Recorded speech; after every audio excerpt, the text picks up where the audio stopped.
Welcome to the Retrospect podcast, a show where people come together from different walks of life and discuss a topic from their generation's perspective.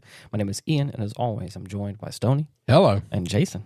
Hello, everyone. How's it going? Oh, we're doing good today. It's a beautiful weather outside. And, we had a bit of a rainy weekend. yeah, I was not in town. Well, I was in town partially. Okay. Went to the parade. Oh, yeah, Was it Saturday morning? Downtown not necessarily downtown Baton Rouge. It's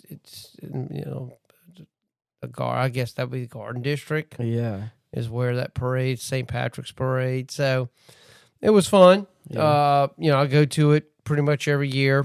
The weather worked out perfect. Mm-hmm. You had bad weather Friday. Yeah. And then there was a lull, Yeah. and then it got bad again Sunday. So it worked out perfect. So There was a musician coming into New Orleans that Mallory really wanted to see. He was having like a solo show. And so her and I had plans to go travel out to New Orleans Sunday. And it also kind of worked out because like it was in the whole morning was just pouring down raining. And I was like, oh man, I really don't want to drive in this. I don't want to try and like navigate through the streets of New Orleans and all this. And like by the time we got there in the afternoon before the show started, it was all clear, maybe sprinkled a little bit, but found a good parking spot and then was able to walk a few blocks to the venue and stuff. And it was really nice. Where was it at? The House of Blues. Okay. So yeah, it was fun. Who was the artist? His name was Brian Sella, I think. He's kind of like he's like a indie musician kind of person, I believe, or a little more alternative. So, like I said, someone that Mallory really cares about and really likes. He's been kind of popular. How was the show? It was great. It was a great show. It was really, really fun. He had like an opener that was like a local musician. She was awesome. I think her name was Sarah. And then he had like this. It looked like some sort of display that was like covered up or whatever that was like brought out there. It was like an acoustic show. It was just him and his guitar, and he had like a little table with some water and beer on it for him or whatever. And so whenever he got out there, like he played like one or two of like his really big songs, and the crowd was going wild and stuff. But then he was like, okay, like, and he called his buddy up, who was one of his people. To come, like he's like, okay, it's time for the big reveal, and he pulled off the veil, and it was like a spin board. Oh. I think that had like a bunch of his songs on it. Wow! and so his buddy would spin the wheel, and it would rotate and land around, and of course a certain song would get picked, and like half the crowd would go yeah, or it was fun. It was a cool, entertaining little thing. I've never really listened to the guy, so I didn't know a lot of his music, but there's a lot of people there that Did really, it ever land on the same song twice? No. Okay. Whenever they would do it, they took the song off the board. But there was like I don't know, it was like the $1 million slot or whatever, and and then he did that, and he gave away some stuff or whatever. But it landed on that one, I think, twice. They moved it once, and it hit again. And everyone was going crazy. So it was fun. It was a fun night, a lot of music, and it was again on St. Patrick's Day, so everyone was heavily inebriated. Oh, yeah. It was a lot of green beer, I imagine. A lot of green piss, I would imagine. It was a lot of fun. Yeah. It was a lot of fun. So it was. One leads to the other. That's right. Yep. But yeah. So, but speaking of like all big events that are coming up, I know we had kind of brought up this event to possibly talk about, and I've heard a lot of things about it, but the solar eclipse is happening in April.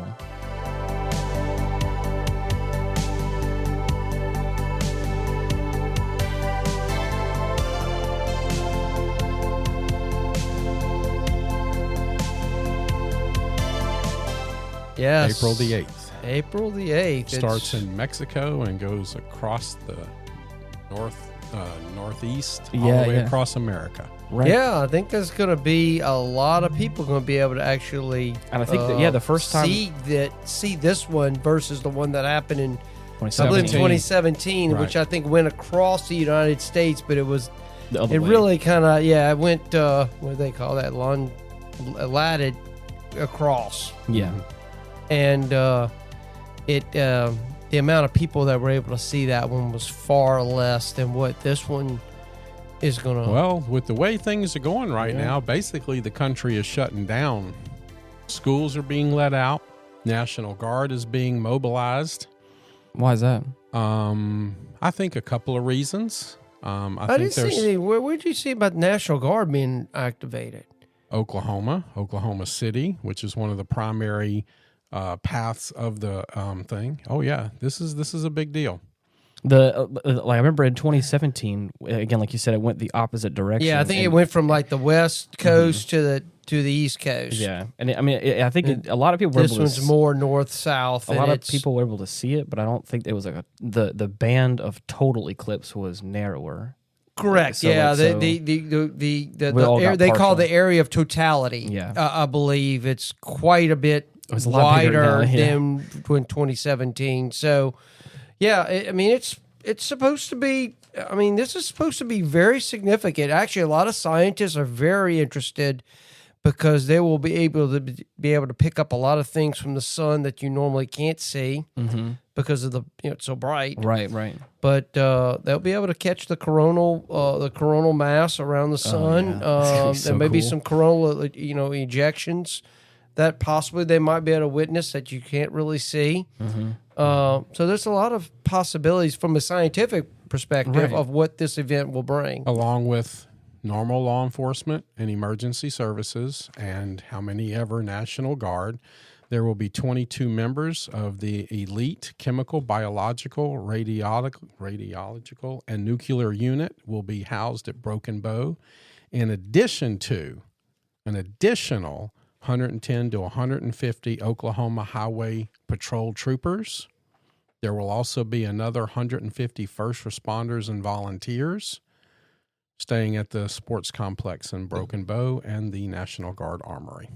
I think that probably has a lot to do with the masses of humanity that are going to be showing up probably along this route. Oh, yeah. But then think about all the chatter they've had in the last couple of months about some possible terrorist activity, and then you get all of these people together. Yeah, I mean, any sort of event. I mean, solar eclipses throughout history have always had an effect on people. I mean, if you go back to ancient times, people have done strange. Oh yeah. I mean, there's been a lot. I read about a lot of strange practices that people would make other people do during a solar eclipse. I found that very interesting. Well, that's one of the things that helped the Israelis get free from the Egyptian pharaoh was 3 days of darkness, and then the plague started. Right. But the fun thing about that one is the 3 days of darkness only happened over the Egyptians. Where the Israelis lived, they had complete sunlight. There's a number of people that believe this was the same time frame, that this eclipse was the same one back then. Well, it might be. It's not going to be there are others that will that are coming in the future that'll be bigger. Right. But some of the superstitions, I thought this was funny. Yeah. Did you read about some of these superstitions? No, I haven't read about that.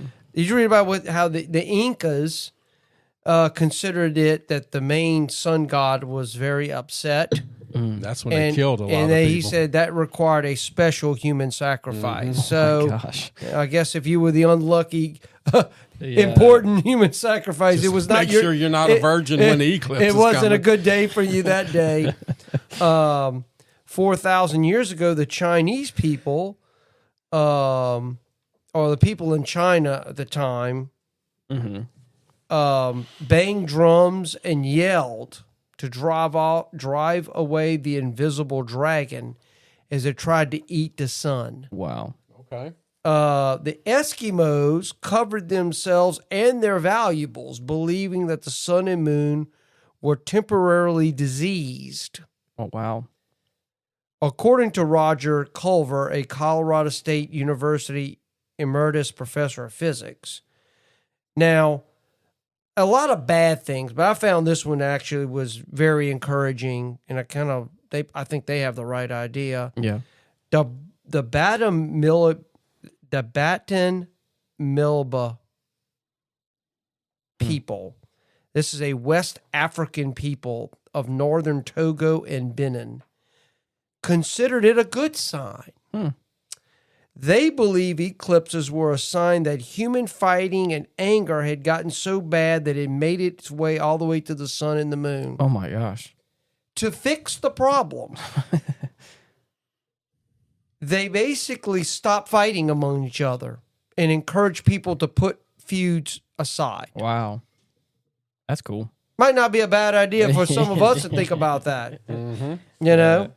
So I thought that was fun. I think it's gonna be really cool that, like, for the first time, I think in a while, like we said before, we live in the state of Louisiana, so this is the first time where for us we're gonna get 80 to 90% coverage, like potentially depending on where you're at in the state, which is a more than what we got specifically in 2017. I remember taking pictures of the 2017 one, and it was like, I want to say like 50 or 40 or whatever it was. I was able to see it pass over a little bit, but it was, I mean, it was not nearly as awesome. Everybody in the 48 contiguous states will be able to see this eclipse. Right.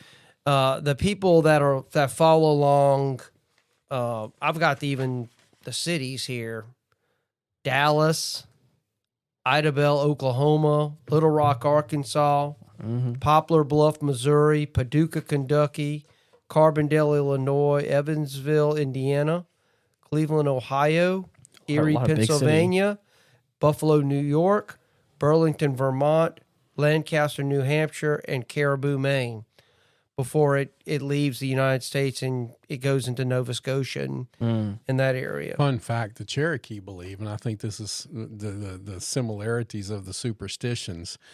If there's an eclipse, the Cherokee go outside and they start screaming and hollering because they want to try to stop the giant frog from eating the sun. There you go. Well, ancient people witness celestial events.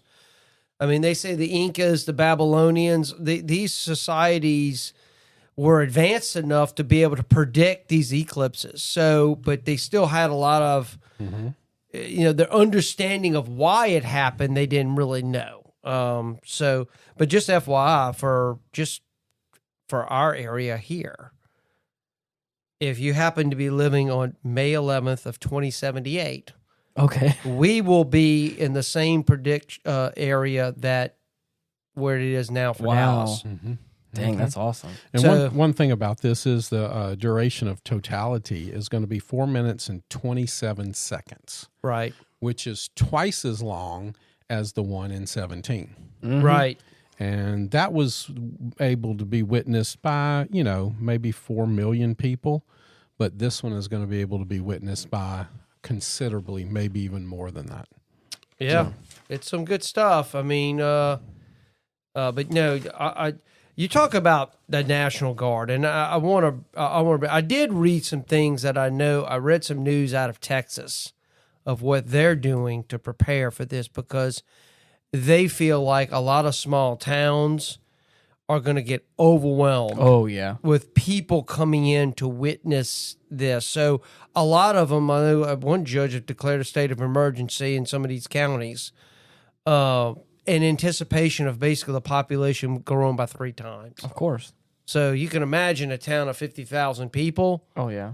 All of a sudden you triple that. And with the strain on resources and everything that goes along with that, food, water, and everything else. So not only does everyone want to see it for themselves, potentially, but everyone wants that money shot. Everyone wants that beautiful picture of that, that black hole with a ring around it. It's iconic. But there's going to be, there are going to be some practical consequences to this event. I did read that they're really worried about the energy. Because there's a lot of energy in Texas being derived from solar. And they're predicting a drop from about 15,000 megawatts to 1,000 megawatts. Oh, my gosh. So even in just 4 minutes? Yeah, it's going to be pretty significant, just talking about the loss of sunlight over the affected areas. Wow. Yeah, another reason that EV vehicle may not be the best purchase. It may not be. Total solar eclipse. A black hole sun. Right? Yeah. They said basically, according to Solcast, which is a solar-powered forecasting entity, they say estimates of the overall grid loss to be about 11.7%. He said this amounts to a loss of 16.9 gigawatt hours. Wow. That's enough power to power 1.69 billion LED light bulbs. And that's on the low end. Wow. So that actually, as this event gets closer, they expect to see actually those impacts grow. Really? Because, Interesting. Yeah, now according to ERCOT, which is the Electric Reliability Council of Texas, projections would drop from 99.2% just after 12 noon to 7.6% till 1:40 p.m. Wow. So, I mean, there's going to be of just how sensitive that industry is. So, if the sun is not out, so they're going to have to rely on battery storage and to kind of patch over, because I do believe there's some problems with those transmission lines are very susceptible to those surges of no power and then all of a sudden high demand, and they have to kind of be careful about how they kind of release that energy across those lines. So this feels like a mess before it even happened. We're still, what, 3 weeks out from when we're 2 recording weeks, this? isn't it? April 8th, We're 3 weeks out. Yeah, 3 at weeks the out. time of this. At the time of recording, So, but, I mean, you got to imagine 3 weeks out, you got to. Well, they say, you whole think lot. about there's 31 million people in the path of totality. Mm-hmm. That's not counting how many are going to come in for that. That's Migrate. just people that live. If when you draw that line, that's how many people live in that area. Oh, is that going to double or triple? Oh, yeah, probably. Well, they say by comparison, New York will see its peak drop from 3,500 megawatts before falling to less than 250 megawatts. Oh, wow. So I mean, that's just real world, Yep.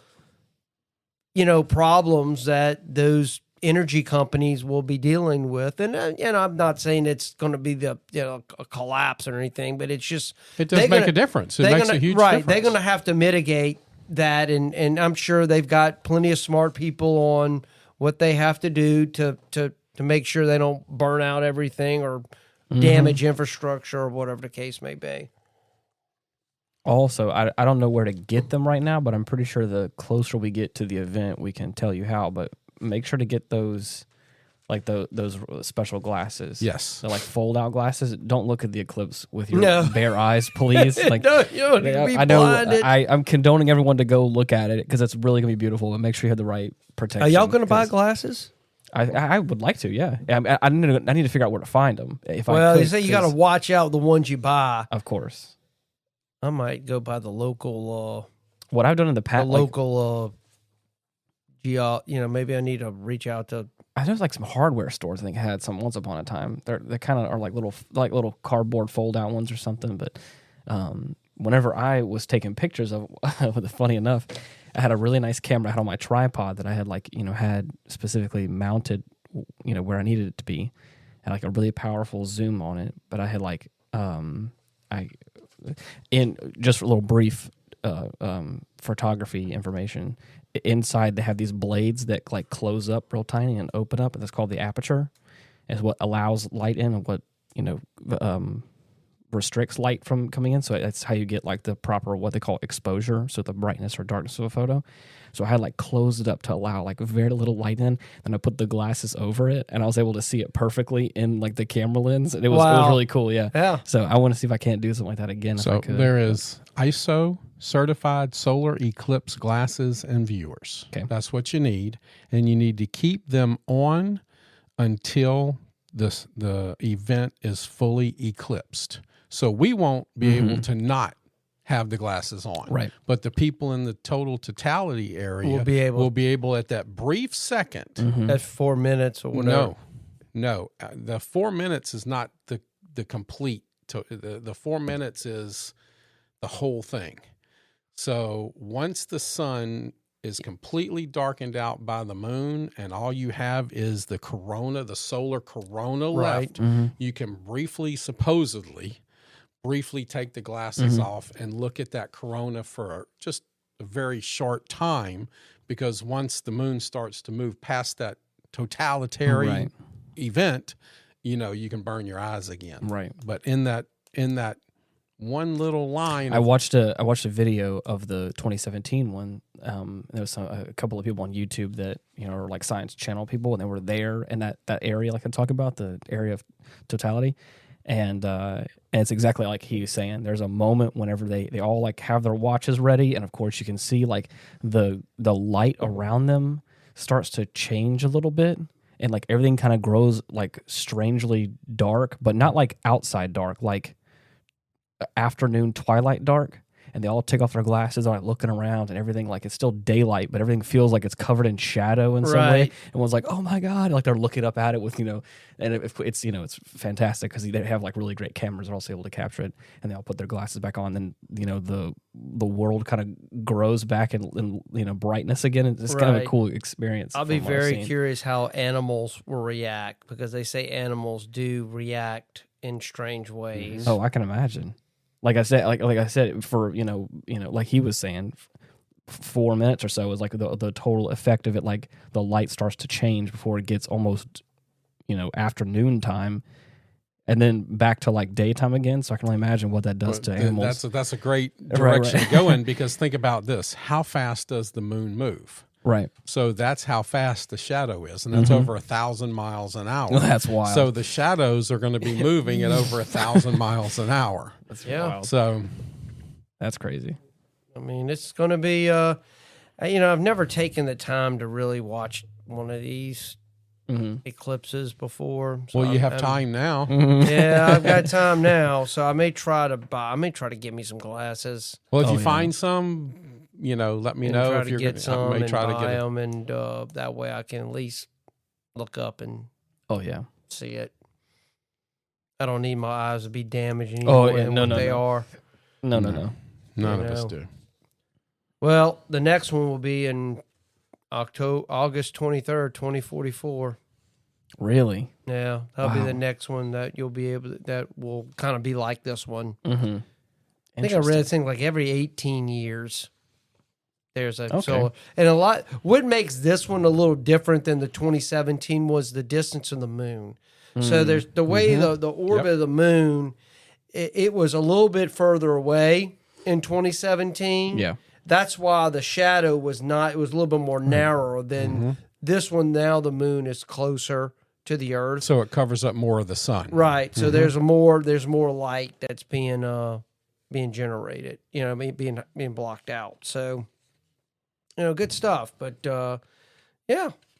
Now a lot of times these eclipses happen a lot of times, but they're over the ocean. We just don't see them. I mean, with the Earth being 2/3 of it water, you don't really get to see it unless you just happen to be on a ship. Right. Which that's got to be scary. Just being on the open ocean and all of a sudden the sun gets eaten up. Right. Well, this is something. Some kind of like the science people out there who really kind of look at the sky and like to see stars and comets and that kind of stuff. It says even before totality occurs, the planet Venus is likely to be visible 15 degrees southwest of the sun. Wow. During totality, Jupiter will appear about 30 degrees northwest of the sun. Between Jupiter and the eclipse, it may be just possible to see comet 12P Pons Brooks, a.k.a. the Devil Comet, 25 degrees from the sun, though probably only through binoculars. So that's something interesting to be. If you have an interest in checking this, the stars and everything. So I think it'll be... I have a telescope, and I think it has an eclipse filter on it. I wonder. I may have to pull that sucker out. Well, you can. I mean, they have them. I mean, that's how the more really serious people do. I mean, they pull out these telescopes and they do that kind of stuff. So I think I have a list of some safety tips here released by Oklahoma. Don't stop along roadways or shoulders of the roadways. Don't exit the roadway to view or photograph the event. Don't take photographs while driving. Turn your headlights on. don't stand in the road to take pictures. And the next one is watch out for pedestrians. Yep. Don't pick up hitchhikers. And prepare for congestion on the day before, the day of, and the day after the eclipse. It's crazy. Did y'all read anything that I now you start getting into kind of this kind of crazy stuff where There we go. That's the stuff I like. The where this path will cross and make an X of where between the 2017. Did you read that? No, I did not. And it passes right over. They say the X is basically where the New Madrid fault lies. Really? And they said that this possibly 200 years ago, there were some massive earthquakes that took place in this region around 1800, 1810. Matter of fact, there were reports of the Mississippi River traveling backwards. Oh, my God. At that time. But it was registered, I think there were 3 big earthquakes that occurred. I believe the strongest being close to 8 on the Richter scale, which is for the center part of the United States, that's really strong. Yeah.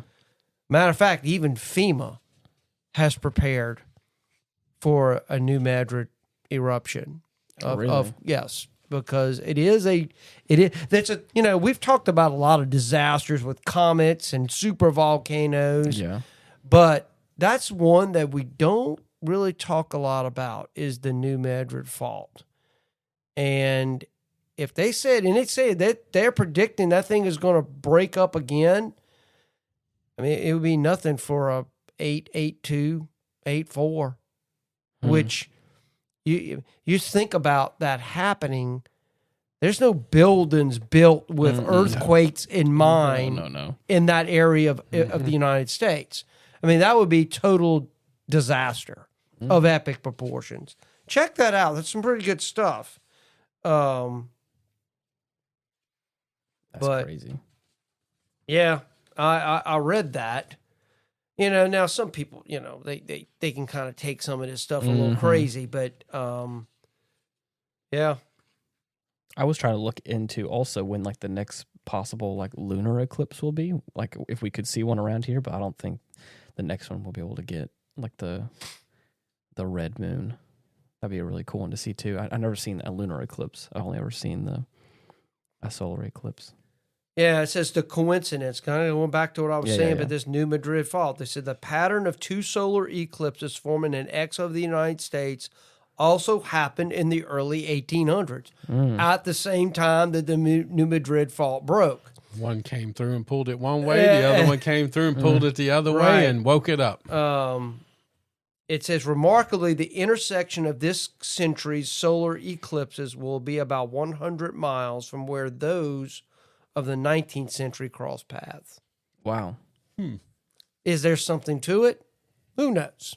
We'll know on the 9th. Yeah, we will. Or it could happen a couple days later. Yeah. I mean, you don't know. I mean, things are not probably immediate. I mean, was there just could being be sarcastic. Yeah. But that'd be crazy though. The sun gets blotted out and all of a sudden the ground starts to open. Well, it's like here. It says on December 16th, 1811, just 3 months. So we're talking 3 months after that event. After the second solar eclipse, a series of devastating earthquakes struck along the New Madrid fault line. The following quote comes from the New Madrid, Missouri website. The New Madrid earthquakes were the biggest earthquakes in American history. Wow. They occurred in the central Mississippi Valley, but were felt as far away as New York City, Boston, Montreal, Washington, D.C. President James Madison and his wife Dolly felt them in the White House. Wow. Church bells rang in Boston. From December 16th, 1811 through March of 1812, there were over 2,000 earthquakes in the central Midwest, between 6,000 and 10,000 earthquakes in the Booth Heel of Missouri, where New Madrid is located near the junction of the Ohio and Mississippi rivers. In the known history of the world, no other earthquakes have lasted so long or produced so much evidence of damage as the New Madrid earthquakes. 3 of the earthquakes are on the list of America's top earthquakes. The first one on December 16th, 1811, a magnitude of 8.1 on the Richter scale. The second, January 23rd, 1812, at 7.8. And the third on February 7th, 1812, at as much as 8.8. Jeez. As I said, coincidence, or is maybe there's something going on with gravity and the earth and the pulling, and does that jolt it in a certain way that causes that slippage that causes those earthquakes? Who knows? Well, the moon does affect our tides, affects gravity, affects quite a number of things. And if you have, the moon circling so fast that counteracts gravitational of the other planets. And I mean, if you got the moon and the sun kind of, in the same direction, will that pull something a certain way? You got to wonder about that. Yeah, there are some, that's what I'm saying. There are some religious oriented groups that are basically saying that this is actually a warning that things are happening, that America is on a precipice right now of moral decay, embracing things that it's never embraced before. I don't know. I mean, those are the kind of things that kind of leave you scratching your head. Is it? I don't know, but I found some of this stuff was it's pretty interesting to read with some groups how they view this. Right. But yeah. At 8.8? Yeah, I'm going to tell you what, 8.8 earthquake? Yeah. That'd be felt here. Oh, yeah. Quite a bit. Yeah. We'd feel that. I guarantee it would affect the course of the river.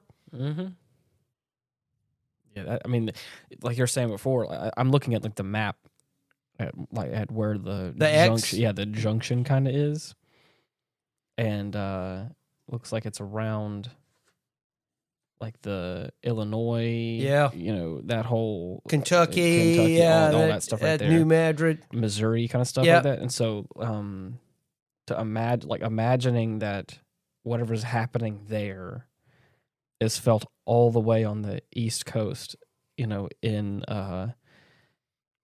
Washington D.C. That's if you just take that and like turn it all the way down, like that hits all the way to the bottom of Louisiana. Oh, it definitely it would affect us. I'd be very curious how, especially the river, could be adjusted. I mean, something that basically you're rearranging the geography, right, of something of that magnitude would definitely have an impact. Yeah, I mean, they're saying his belief those earthquakes shook an area 10 times larger than that impacted by the Great San Francisco earthquake of 1906.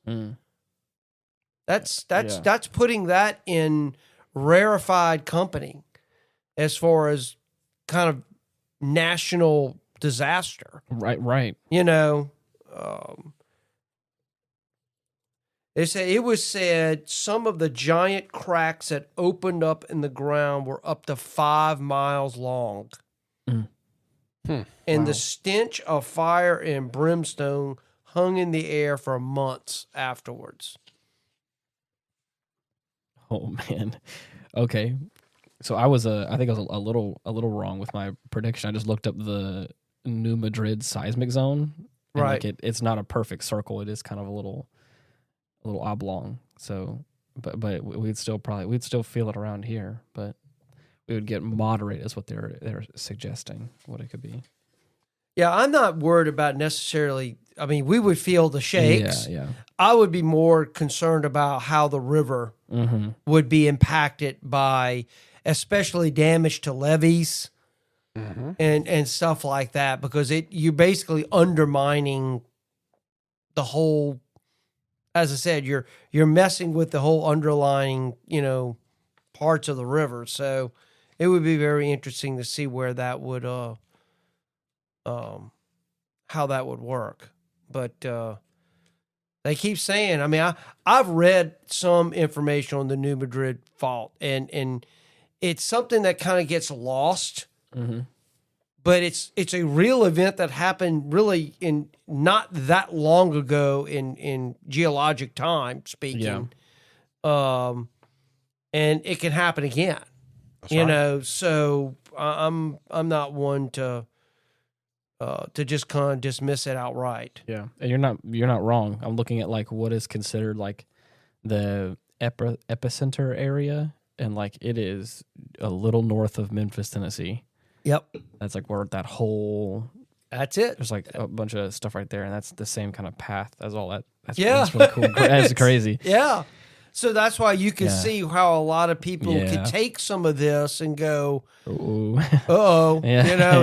Well, I'm reading here that they call it the NMSZ, or the New Madrid Seismic Zone, appears to be about 30 years overdue for a magnitude 6.3 quake, because the last was 100 years ago at Charleston, Missouri on October 31st, 1895, which was a 6.7.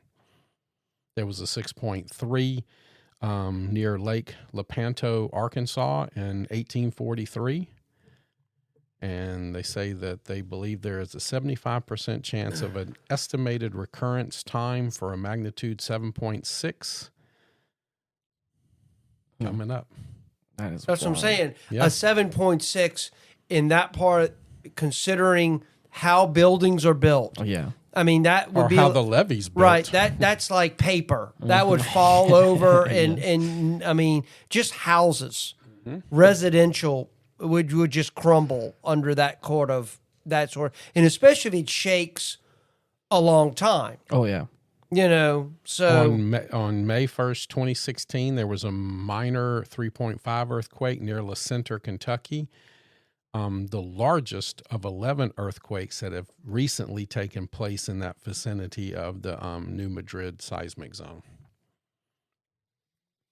That is wild. I've never actually heard of that before. That's me. You want to talk about history making right there. That's terrible. That is crazy. I've never felt an earthquake before in my life. I have. Yeah. I've never been around. I have felt, I believe it or not, I was in Ohio playing pool in my aunt and uncle's basement. They had a beautiful home, and they had in their basement, they had a big game room. It was a big, Yeah. and all of a sudden I'm playing pool, and all of a sudden everything starts shaking. I'm like, what the world's going on? Yeah. And it lasted for maybe 5, 6, 7 seconds.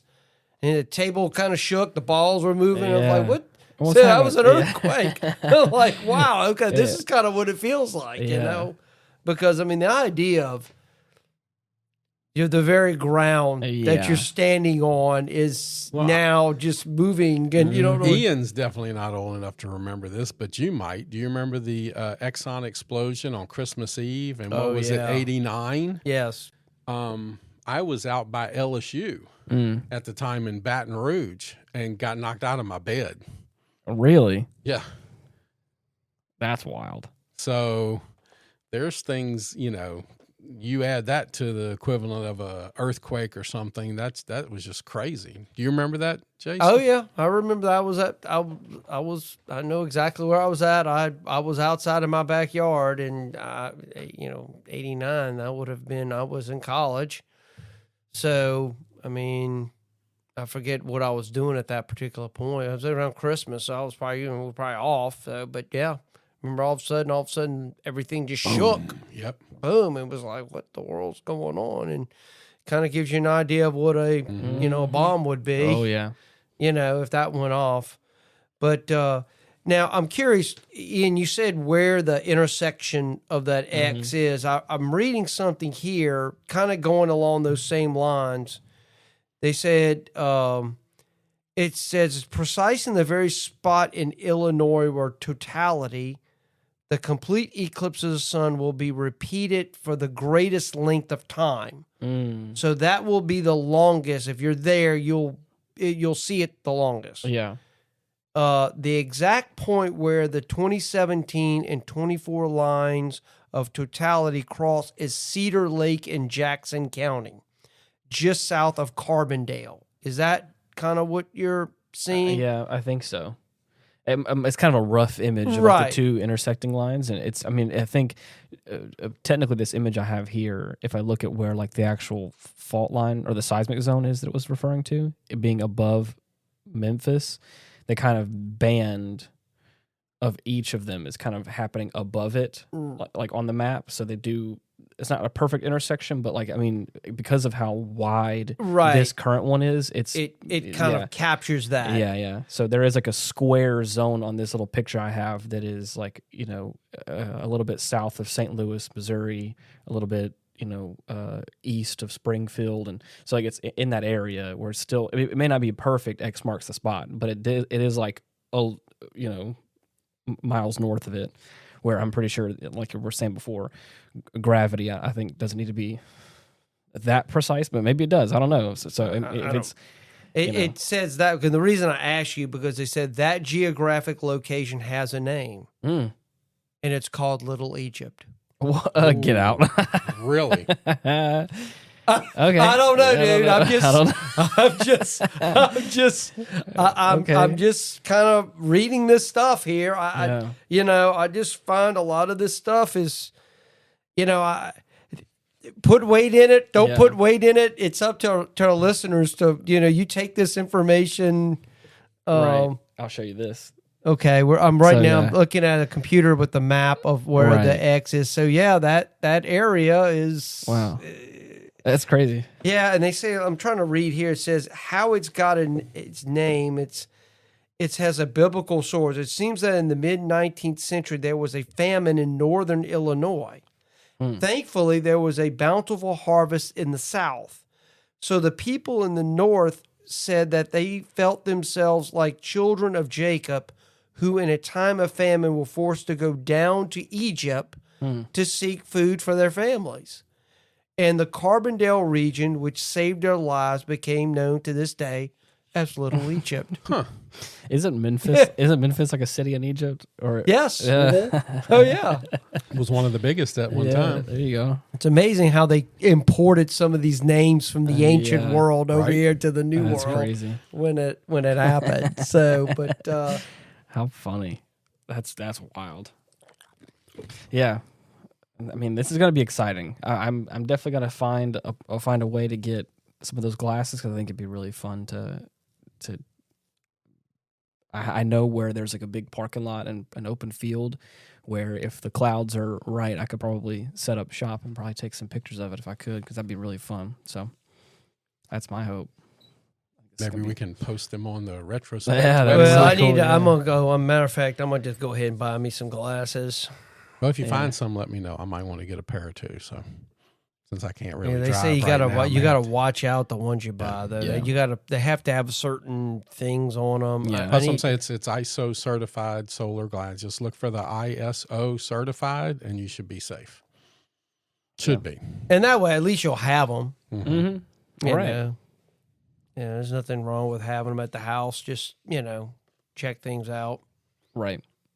I think they have some nicer ones you can buy as well that are like actually hard plastic glasses if you wanted to, or like but a lot of times the one that I'm talking about are kind of more, they're still certified, but they're like the paper type yeah, glasses. Yeah. So sort of like the stuff the eye doctor would give you after you Yeah. get your eyes dilated. exactly. Yeah. I wonder if polarized would help or not. Looking at something like that.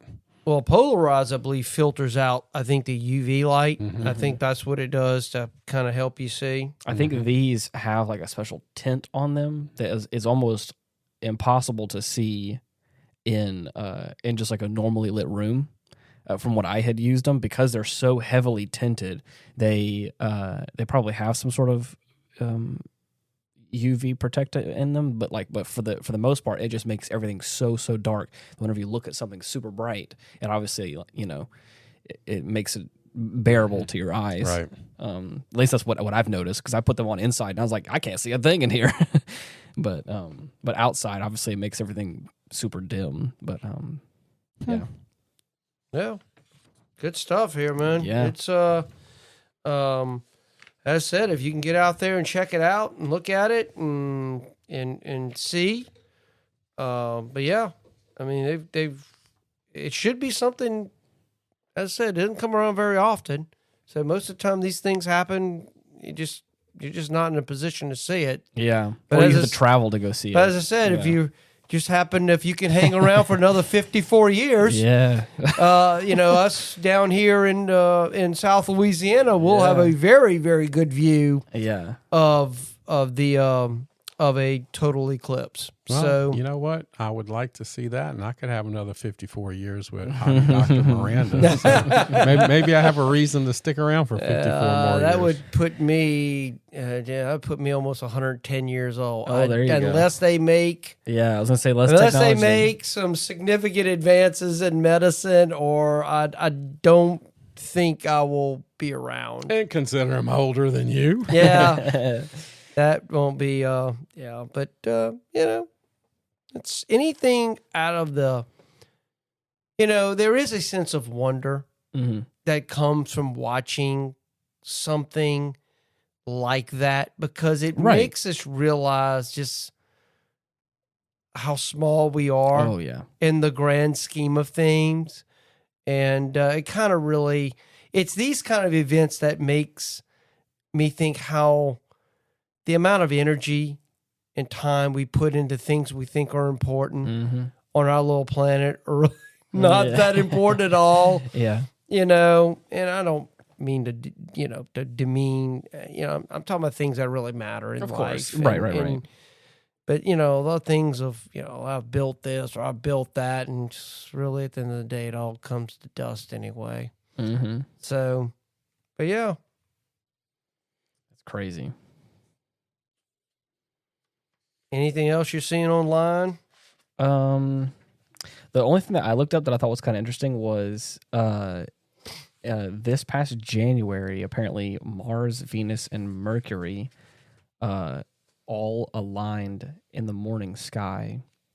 But one of the most awaited alignments will be occurring in 2040. This event will showcase Mercury, Venus, Mars, Jupiter, Saturn, which will all be visible within a small segment of the sky next to a thin crescent moon, apparently. So it's gonna be like a whole, like, just talking about things aligning and, eclipses and stuff. I looked up, planets aligning, because that's one of those things that happens, once in a millennia or whatever. So, yeah. They say total solar eclipses are possible only because the moon can sometimes appear to be exactly the same size as the sun. Yeah. It's not, of course. But sometimes being 400 times closer and 400 times smaller works out just perfectly for just blocking the sun for us on Earth. It's gonna be an event. They It's gonna be say something. a perigee new moon's apparent diameter will be 5.5% larger than average. Wow. So, And then to wrap up a little bit, what I was talking about was on May 6th of 2492 is when all eight planets will align again. 20 what? 2492. Wow, we might be like Star Trek by that time, Exactly. huh? Yeah. It's another, what would that be? Another 400 470 years, something like that. Yeah. That's Who wild. knows? Maybe they'll perfect like cryogenics or something. They might freeze somebody and wake Maybe. them up a 400 few years. centuries from now. Yeah, We might have all evolved into something different by then. probably. Yeah. Yeah. Anyways, this is a fun little thing to look up because you're right. I mean, like you said, not to belittle all the things that happen around here, but like again, there's nothing quite like the experience of space and all these things that are larger than you can even fathom, and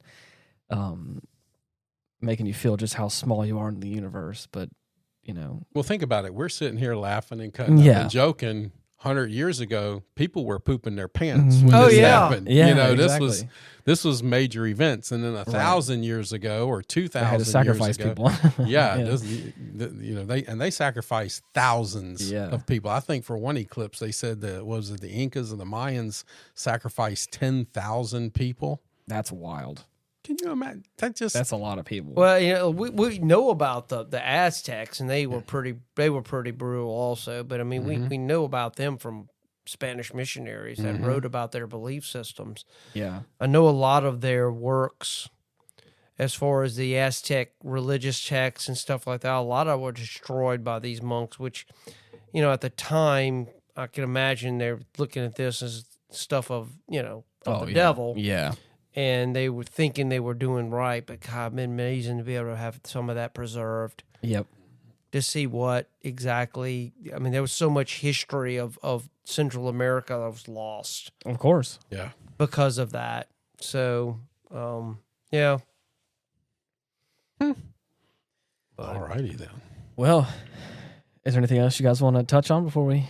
If anybody has any, we have listeners all over the totalitarian area. If you've got pictures or stories you want to tell us about your Eclipse event, let us know. Yeah, holler at us. Yeah, and let's kind of do. Let's maybe possibly use this event as the West African Bata Miliba, Bata Miliba people.